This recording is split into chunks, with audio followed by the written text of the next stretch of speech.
नमस्कार। मैं ब्रिजेश कुमार मिश्र। बाबा साहेब के सपनों का भारत साकार हो रहा है। एक ही एग्जाम में एक ही पद के लिए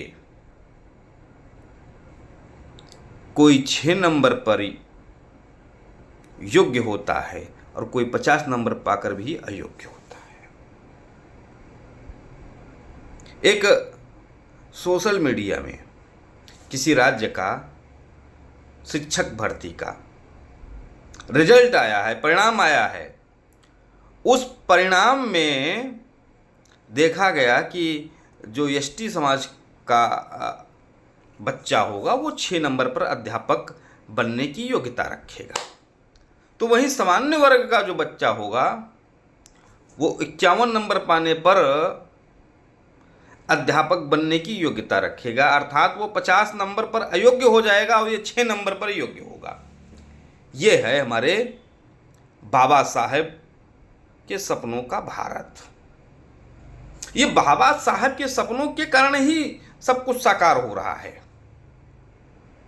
नेताओं की माने तो खैर बाबा साहब ने तो 10 साल के आरक्षण की बात की, लेकिन बाबा साहब के नाम पर यह आरक्षण जो है वो अनवरत बढ़ता जा रहा है।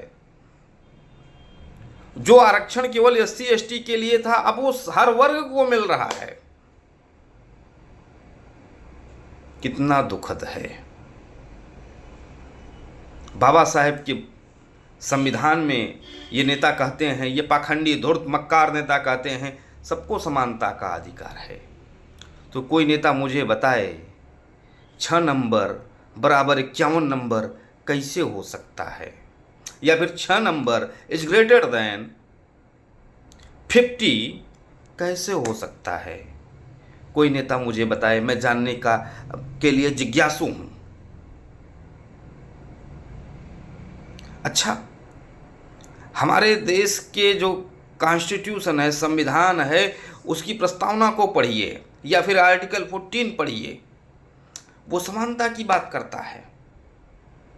संविधान में कहते हैं भाई जाति के आधार पर, पंथ के आधार पर, लिंग के आधार पर कोई भेद नहीं होगा, भेद ही भेद है। फिर इन परिस्थितियों में मुझे लगता है कि मैं कैसे इस देश के संविधान का सम्मान करूं।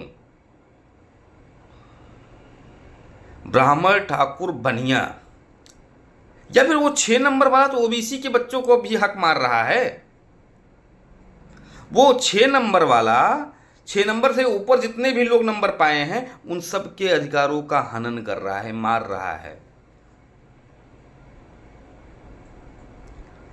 तो और हकीकत में वो 6 नंबर वाला क्या पढ़ाएगा।